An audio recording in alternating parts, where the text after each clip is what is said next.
Hey there, how you doing today? For the workout, we're going to be breaking down the Turkish get-up. We're going to break that down into 4 different steps. It's a great tool to learn how to do it. If you already know how to do it, it's a good reminder, it's a good practice. It's a good way to push your weight on those if you do have a lot of experience. And if you don't, it's a great way to learn how to do it. So we're going to break it down in a get-up, sit-up. We're going to do our hip lift and we're going to do our leg sweep. We'll do our knee pivot and weight transfer. We'll be in the low lunge. We'll stand up out of it with the belt pressed out. Then we'll reverse that lunge. So after we do our 4 segments of the Turkish get-up, we'll do 15 push-ups. We'll do 25 swings. And then we'll do 5 good pull-ups on those. So breaking down your get-up, sit-up. So we're going to start on our backs with these. And it's really important that we initiate and get up with a quick turn and roll. So we'll be on our back here. I'm going to have the bell on my left side, and as a reminder, you're stacking your joints here. So you want your wrist nice and tight to be right over the elbow here. So starting out, it's going to be over the shoulder, but as we change planes of motion, that elbow is going to bend, and we're going to engage the lat muscle a little bit more, so that alignment kind of goes out the window. But here we're going to get our left foot planted onto the ground here. So the first thing I'm doing is I'm rolling onto this right or opposite side lat and deltoid here, okay? So I'm initiating by pushing that foot into the ground. I'm going to place my free hand, the one without the weight, right off the shoulder about 45 degrees. So I'm going to press this heel, and then I'm going to get onto this lat, and I'm going to push this elbow into the ground. And then I'm going to sit up nice and tall on these. So your get-up portion's a little bit quicker. Now at the end of the get-up, I find a lot of people just kind of fall to the ground, so this will really enforce a slow return back. So after we hit this position in our get-up, we want to put the brakes on and go as slowly as we can in our return. So we're going to put that elbow down, okay? And then we're going to bring our palm towards us, and we're going to go to that shoulder, that deltoid, and nice and slow. So I'm putting a lot of tension in my obliques and my abdominals here. So my shoulder blade on the right side goes down, and then the shoulder blade that's underneath the bell is the last thing that goes down here. So I'm using a lot of pressure from this heel and foot as well. Lots of tension in my abs to put that bell back down. So the way we're going to do this sequence-wise, we're going to do 5 the first round, 5 get-up, sit-ups each side.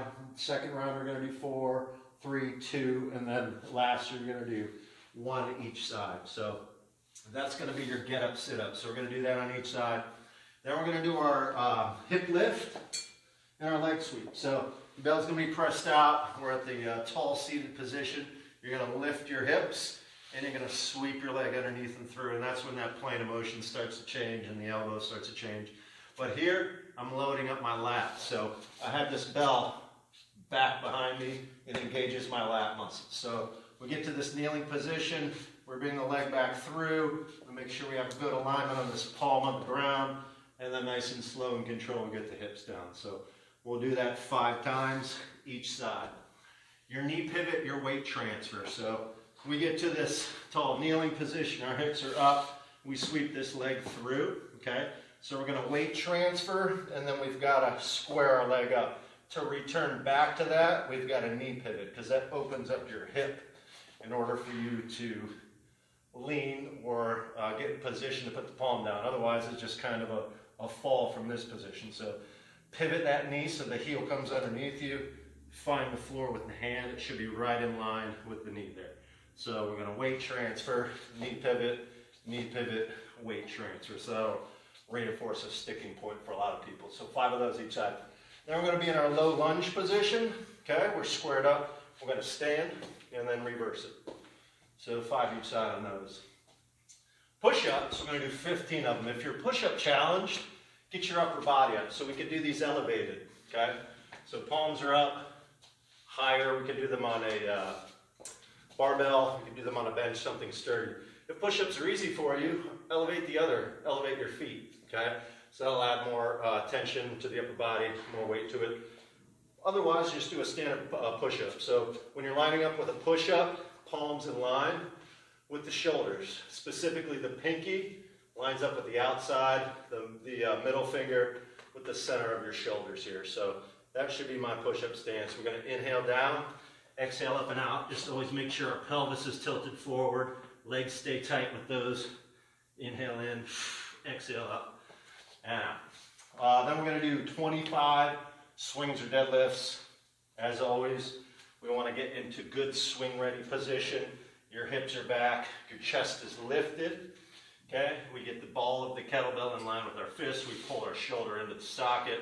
We hit that first hike in our hip lift. We snap our hips forward, the bell comes up. We can make a foot adjustment if we need to.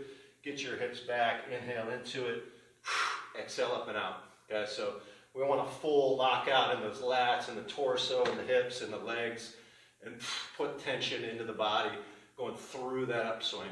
To add a little more emphasis to your swing, a little more power, you can float it, meaning put brakes on even more, reverse that upward trajectory and bring it back down on the hips.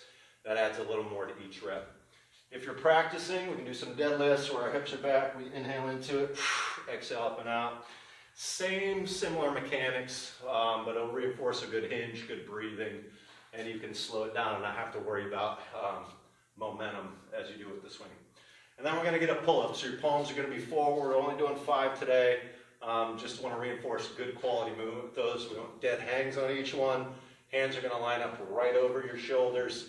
Hollow out, legs are tight, pelvis is forward, we're able to breathe, and again, we're in dead hangs, and we're pulling up all the way, getting your chin above it, holding for a second, and then lowering back down. So that's going to be the rounds today, so 5, 4, 3, 2, 1, so we should try to get 5 total rounds in of these, but as always, do your best. If you fall a little short on rounds, that's okay, because we always want to be fresh and do well. So we'll get a demonstration going on these for the first round. We'll do all 5s and 15s, 25s, and 5s. And let's get going.